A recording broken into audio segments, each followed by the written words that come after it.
नमस्कार दोस्तों, बात करते हैं भारत हेवी इलेक्ट्रिकल्स लिमिटेड की। 60 रुपए 40 पैसे का स्टॉक है और 24 मिलियन शेयर्स यहाँ पर ट्रेड हुए हैं। बात करेंगे इस वीडियो में।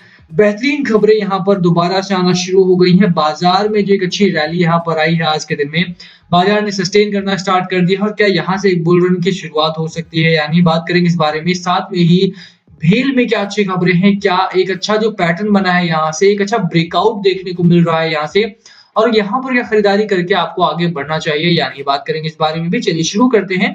खरीदारी करते हैं तो क्या टारगेट लेकर के चले। चलिए शुरू करते हैं, पर उससे पहले अगर आप चैनल पे नए हो तो प्लीज चैनल को सब्सक्राइब कर दो and hit the bell icon ताकि आपको नोटिफिकेशन मिल सके।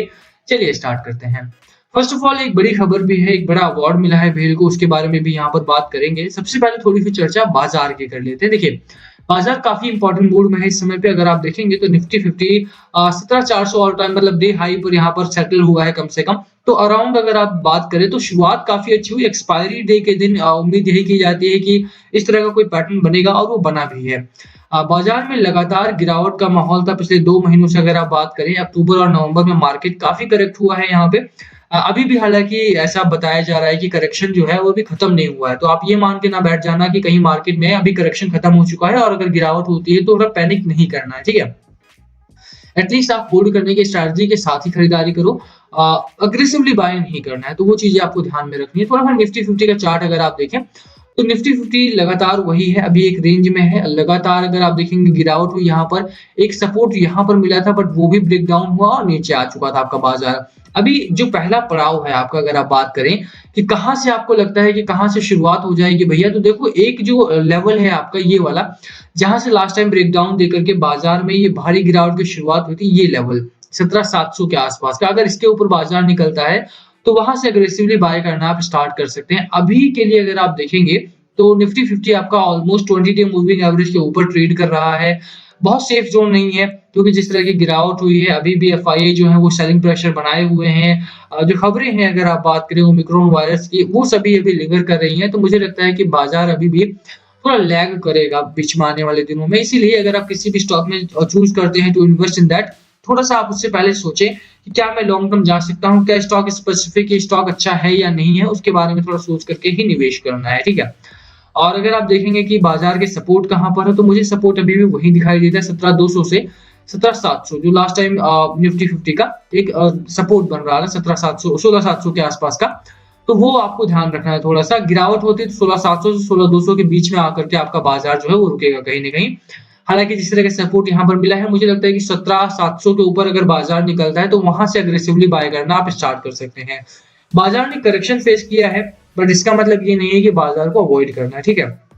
अभी अगर बात भेल की करें तो भेल में कुछ इंपॉर्टेंट पॉइंट्स पर आपको नजर रखनी है, जैसे कि भेल अभी तक एक अंडर परफॉर्मिंग कंपनी बना हुआ है। पिछले अगर एक साल में भी देखेंगे तो 77% का यहाँ पर रिटर्न मिला है आपको। एक महीने में -15% गिर चुका है, 15% की गिरावट यहाँ पर हुई है। बट फिर भी खरीदारी करने की जो सलाह है, बाय कॉल्स जो है वो लगातार यहाँ पर आ रहे हैं और टारगेट के साथ आ रहे हैं, ठीक है। अगर आप बात करें सेल वगैरह में, दोबारा से भी बाय कॉल्स आना स्टार्ट हो चुके हैं। नाल्को हो गया, भेल हो गया, जो मेटल कंपनी से डायरेक्टली और इनडायरेक्टली जुड़ी हुई कंपनीज है, उनमें बाय कॉल्स दोबारा आ रहे हैं क्योंकि ओमिक्रॉन वायरस जो था वो बहुत ज्यादा मतलब उतना ट्रांसमिसिबल नहीं है। ह्यूमन हेल्थ पर उसका रिसर्च अभी तक हो रहा है, तो बहुत ज्यादा डेडली वायरस नहीं है, घर पर भी इलाज हो रहा है ओमिक्रॉन का। तो वो चीजें तो है ही। साथ में अगर आप देखेंगे तो बाजार में जो अंडर परफॉर्मिंग स्टॉक्स है उनकी वैल्यू भी बढ़ी है। बाजार में अगर आप देखेंगे तो आज बड़े स्टॉक्स में काफी मुनाफा हुआ है। एचडीएफसी पावर ग्रिड, टेक महिंद्रा, टाटा स्टील, जो बड़े स्टॉक्स है उनमें पैसा वापस आ रहा है। तो बाजार में स्टेबिलिटी है, सस्टेन कर रहा है बाजार, और यही एक अच्छा मौका होता है आपको किसी भी स्टॉक में पैसा लगाने का। सबसे पहले खबर की बात करें, भेल में खबर क्या है। देखो पहली खबर है, Bharat Heavy Electricals have achieved a major milestone in its journey of business excellence with 4 of its major unit Haridwar, Bhopal, Hyderabad and Tiruchirappalli winning accolade under the CII Exim Bank Award for Business Excellence 2021। तो CII Exim Bank Award मिला है इन्हें business excellence के लिए 2021 का। ये award जो होते हैं ये काफी मायने रखते हैं किसी भी कंपनी के लिए। देखिए प्रॉब्लम ये है कि जिस तरह से एक बैंक को इस कंपनी को देखा जा रहा था, सॉरी, आप अगर देखेंगे तो लगातार लॉस मेकिंग कंपनी है। बहुत सारे लोगों को भरोसा नहीं था कंपनी के ऊपर। 1,000 करोड़ का लॉस इसने किया था मार्च क्वार्टर में, देन वहां से मिनिमाइज किया है इसने लॉस 67 करोड़ तक। तो एक चीज तो तय है यहाँ पे कि अगर आप यहाँ पे खरीदारी करते हो तो बहुत सारे लोग फाइनेंशियल्स को देखते हैं और देखना भी चाहिए, कोई गलत बात नहीं है इसमें। कई बार जब आप रेड जोन देखते हैं, लॉस देखते हैं कंपनी में, तो आपको लगता है कि नहीं यार कंपनी खराब है, ऐसा नहीं है। कंपनी में अगर आप बिजनेस मॉडल की बात करें भेज में, तो बिजनेस मॉडल काफी अच्छा है। जिस तरह की खबरें रिसेंटली आई हैं वो बहुत अच्छी खबरें हैं। The award is based on the internationally recognised European Foundation of Quality Management. आप देख सकते हैं कितना बड़ा अवार्ड मिला है, एक्सीलेंस मॉडल में मिला है इन्हें। तो मुझे लगता है कि कंपनी का जो बिजनेस मॉडल है वो काफी अच्छा है, और जिस तरह से रिसेंटली इन्होंने काम किया है, चाहे वो एयर पॉल्यूशन को लेकर के हो, चाहे वो जब कोविड आया था उस समय ऑक्सीजन सप्लाई को लेकर के हो, भेल के पास इन केस काफी सारे ऑर्डर काफी फिल हो चुके हैं। गवर्नमेंट ने जब इसको प्राइवेटाइज करने का डिसीजन लिया था वो एक गलत डिसीजन था और गवर्नमेंट ने उसे ड्रॉप भी किया। तो अब यहाँ पर एक अच्छी रैली की शुरुआत आपको इसमें देखने को मिलेगी। क्वार्टर 3 में आप देखेंगे कि यहाँ पर एक अच्छा प्रॉफिट आपको नंबर में देखने को मिलेगा, जो लगातार यहाँ पर मिनिमाइज कर रही है अपने लॉसेस को। इस बार एक बड़े नंबर के बाद कंपनी अपना क्वार्टर 3 अनाउंस करेगी। होल्ड कीजिए कंपनी को अगर आपने ऑलरेडी बाय किया है, खरीदारी करो अगर आपने अभी तक बाय नहीं किया है। कहां पर खरीदारी करनी है और कितना हो टारगेट, तो सबसे पहले आपको बाय करना है 55 का सपोर्ट लेकर के, ठीक है। अपर साइड पे जो पहला टारगेट आपको मिलने वाला है वो 69 का है, और शॉर्ट टर्म की मैं बात कर रहा हूँ यहाँ पे 69 का टारगेट लेकर के आप खरीदारी कर सकते हो बिल्कुल यहाँ पे। और लोअर एंड पे 56, अपर साइड पे अगर आप बात करें 69 का पहला टारगेट होने वाला है आपका, जो रेजिस्टेंस फेस करेगा।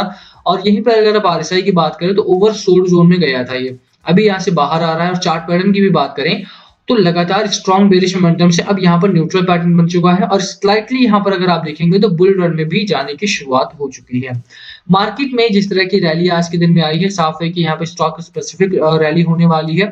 तो उन स्टॉक्स को सिलेक्ट करो जिनमें इस तरह के पैटर्न बन रहे हैं, जिनका मैकडी थोड़ा सा बुलिश टू न्यूट्रल हो चुका है, और इनमें आपको शॉर्ट टर्म में काफी अच्छा मुनाफा देखने को मिल सकता है। तो होल्ड करने की सलाह मेरी आपको रहेगी अगर आपने ऑलरेडी बाय किया है तो, और अगर आपने बाय नहीं किया है तो यहाँ पर बिल्कुल खरीदारी करके चलो। अभी भी अगर आप देखोगे तो डिलीवरी जो है कंपनी में 17%, इससे पहले 13%, उससे पहले 17%, उससे पहले 22%, उससे पहले 13%। तो डिलीवरी आपकी एवरेज डिलीवरी यहाँ पर उठाई जा रही है।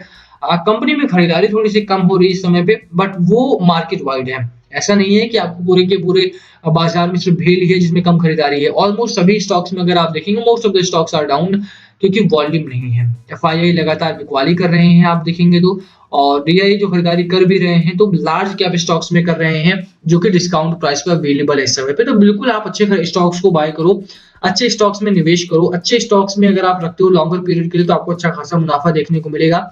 ओवरऑल अगर आप बात करते हो तो यहाँ पर मेरी बाय कॉल रहेगी, और with the target of 69 rupees long term के लिए बाय करो, शॉर्ट टर्म के लिए थोड़ा अवॉइड करो। Long term in the sense के 3 महीने 4 महीने के लिए अगर आप होल्ड करते हो तो काफी अच्छा मुनाफा आपको यहाँ पर देखने को मिलेगा। वीडियो यहीं खत्म करते हैं, पसंद आई हो तो लाइक करना, चैनल पे नए हो तो सब्सक्राइब किए बिना मत जाना। 70 रुपए का टारगेट है, बाकी और कुछ पूछना हो तो please comment below. Thank you for watching.